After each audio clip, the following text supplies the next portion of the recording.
ইসরায়েলে গুরুত্বপূর্ণ স্থাপনা লক্ষ্য করে ভারী ক্ষেপণাস্ত্র ছুড়েছে ইরান। ব্যাপক ক্ষয়ক্ষতির দাবি, পূর্ণ শক্তিতে তেহরানে হামলা চালানো হচ্ছে দাবি মার্কিন প্রেসিডেন্টের। জ্বালানি সংকট আতঙ্কে চাহিদার অতিরিক্ত তেল নিতে ফিলিং স্টেশনে দীর্ঘ সারি। অনেকে তেল নিয়ে ট্যাঙ্কি লোড করে বাসায় নিয়ে আবার রাইখা আবার আসে, যে কারণে ঘাটতির এখন দেখা দিচ্ছে। 100 কিলোমিটারও চালানো যাবে না, এটা হচ্ছে যে সাধারণ জনগণ ভোগান্তির মধ্যে পড়ে গেছে। যানবাহনে জ্বালানি বিক্রির সীমা বেঁধে দিয়েছে বিপিসি, অহেতুক মজুদ না করার আহ্বান। আমরা যদি সকলে স্বাভাবিক থাকবার চেষ্টা করি তাহলে ইনশাল্লাহ এই সংকট এখনো নেই, ভবিষ্যতে তৈরি হবার মতো আমি কোনো আশঙ্কা অনুভব করছি না। প্রধানমন্ত্রীর প্রথম ইফতার আয়োজন কূটনীতিকদের সম্মানে। জাতিসংঘ সাধারণ পরিষদে বাংলাদেশের প্রার্থীকে সমর্থন দিতে সদস্য দেশগুলোর প্রতি আহ্বান। Foreign Minister Dr. Khalilur Rahman, through this nomination we demonstrate our enduring revolt for constructive global engagement. I look forward to your government's support. শুধু প্রতিবাদ নয়, অন্যায়ের বিরুদ্ধে গড়ে তোলা হবে প্রতিরোধ। মন্তব্য জামায়াত আমিরের। 24-এর চেতনা সমুন্নত রাখার প্রত্যয়। কোনো অন্যায় করে কেউ পার পাবে না, আমরা চোখ বন্ধ করে থাকবো, এই বাংলাদেশে এটা হবে না ইনশাআল্লাহ। ভালো কাজে সর্বাত্মক সহযোগিতা, মন্দ কাজে শুধু প্রতিবাদ নয়, প্রয়োজনে প্রতিরোধ।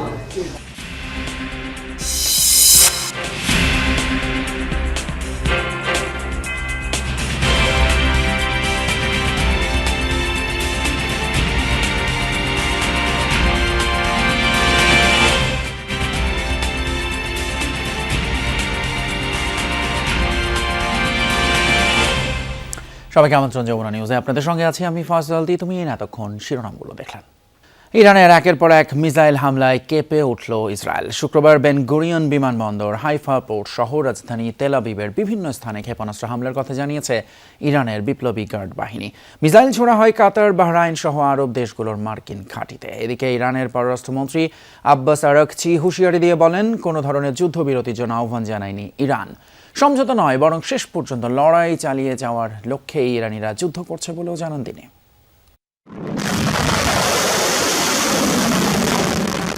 খোররামশাহর, খাইবার আর ফাতার মতো একের পর এক মিসাইল ছুটে যাচ্ছে ইসরায়েলি ভূখণ্ড লক্ষ্য করে।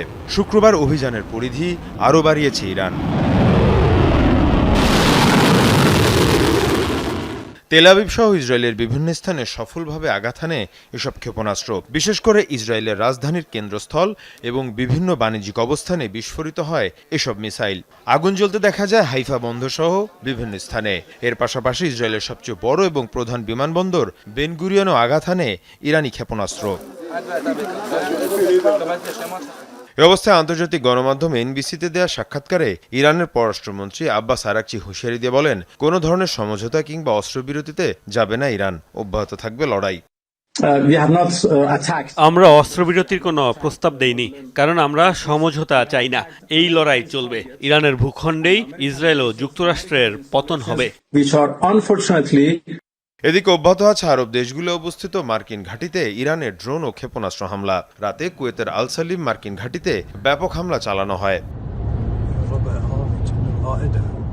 এর পাশাপাশি জর্ডানের ইরবিদ শহরেও চলে আইআরজিসির অভিযান। এ অবস্থায় মুসলিম দেশগুলোর ওপর কোনো ধরনের হামলা হয়নি বলেও দাবি তেহরানের। আমরা কোনো আরব দেশে কিংবা মুসলিম রাষ্ট্রে হামলা করিনি।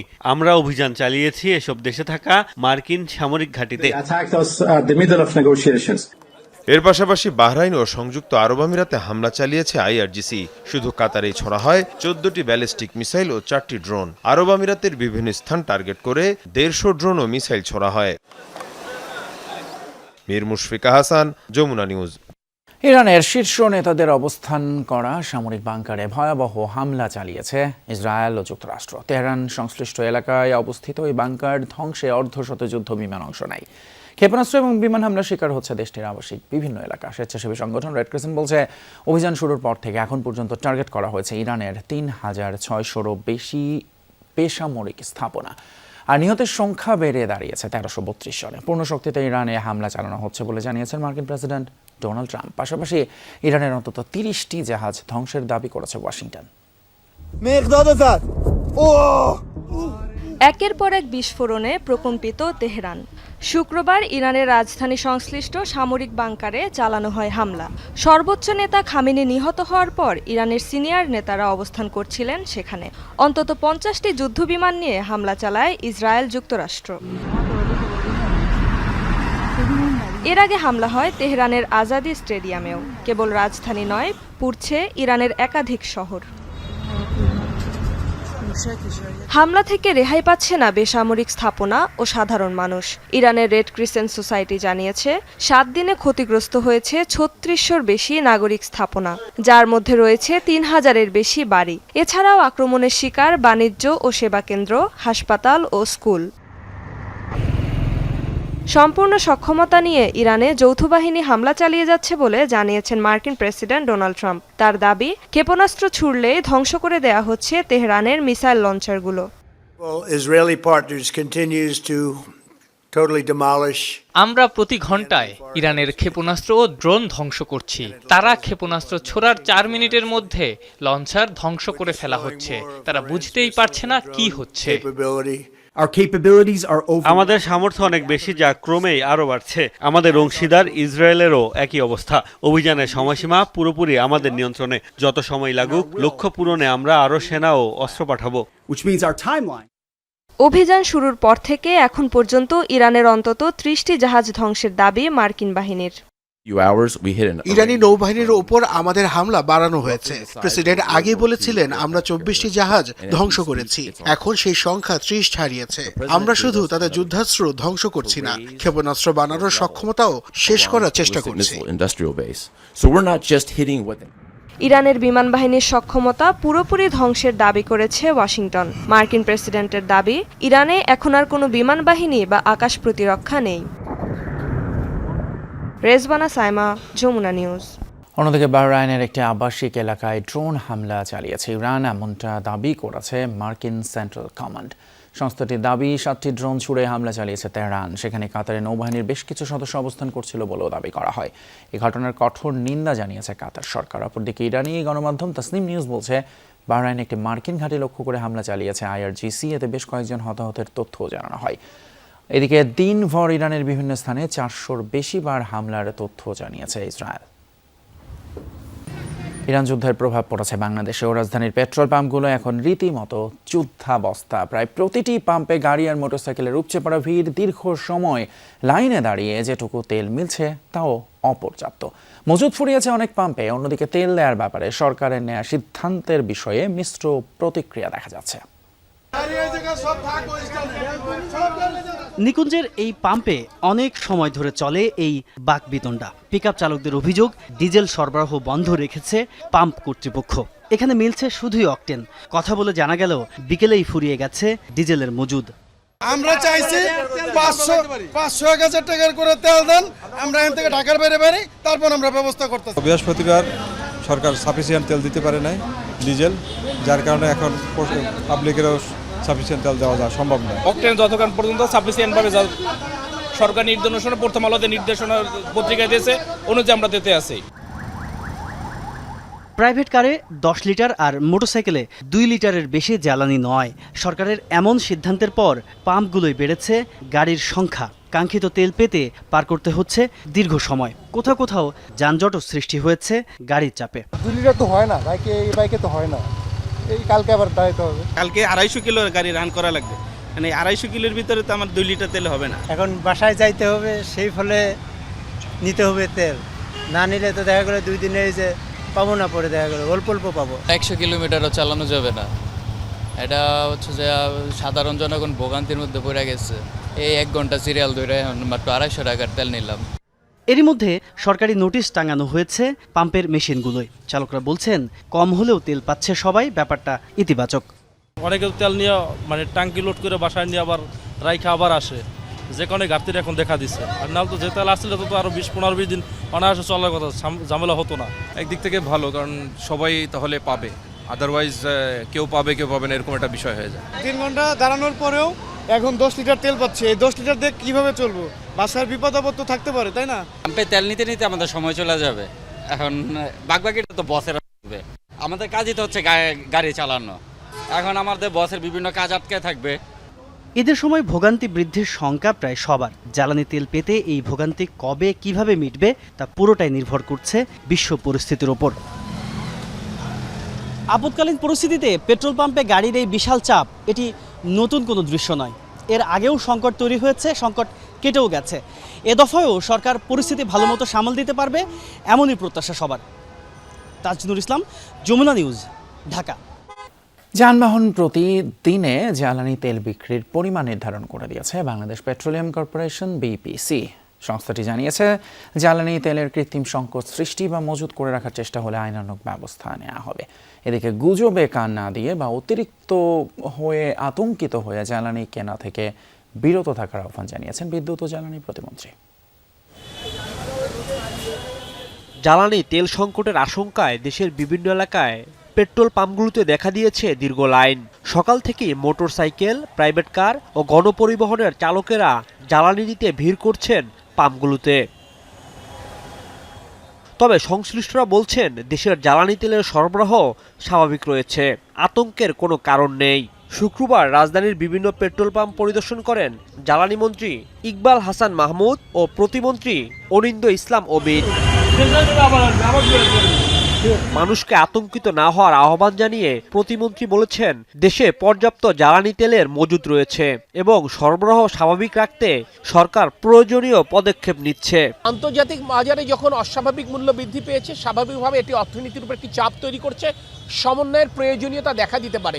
আমরা চেষ্টা করব যতক্ষণ পর্যন্ত তেলের মূল্য বৃদ্ধি না করা যায় আমরা সেটুকুই চেষ্টা করব।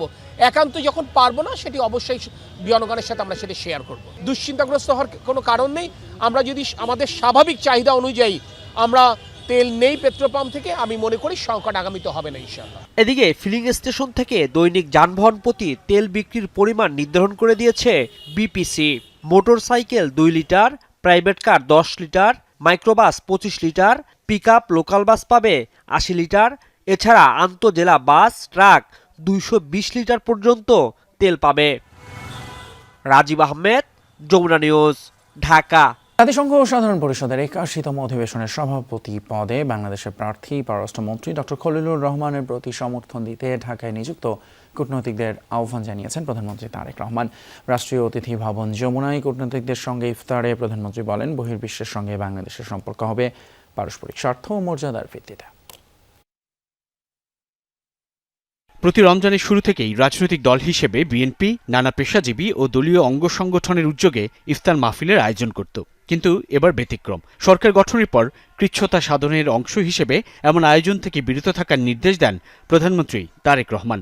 সরকার প্রধান হিসেবে নিজের বরাদ্দকৃত বাসভবন যমুনায় আনুষ্ঠানিকভাবে না উঠলেও প্রথম কোনো আয়োজন করলেন কূটনীতিকদের সম্মানে। ঢাকায় নিযুক্ত বিভিন্ন দেশের কূটনীতিকদের সাথে পরিবারের বাইরে রোজায় প্রথম কোনো ইফতারে যোগ দিলেন প্রধানমন্ত্রী, যেখানে যোগ দেন প্রায় সব দেশের রাষ্ট্রদূত। পরিবারের সদস্যদের নিয়ে কুশল বিনিময় শেষে ইফতার পূর্ব সংক্ষিপ্ত বক্তব্য রাখেন তারেক রহমান। জাতিসংঘ সাধারণ পরিষদের সভাপতি পদে বাংলাদেশের প্রার্থীকে বিজয়ী করতে সদস্য দেশগুলোর প্রতি আহ্বান জানান Tarique Rahman. To introduce our candidate for the presidency of the 81 session of the United Nations General Assembly, Foreign Minister Dr. Khalilur Rahman.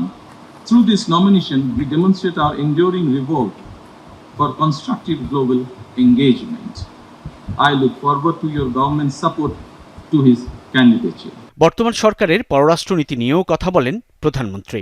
We seek deeper engagement with the international community through partnerships rooted in expanded trade and investment, technology transfer, cultural and education exchanges, and stronger people-to-people ties.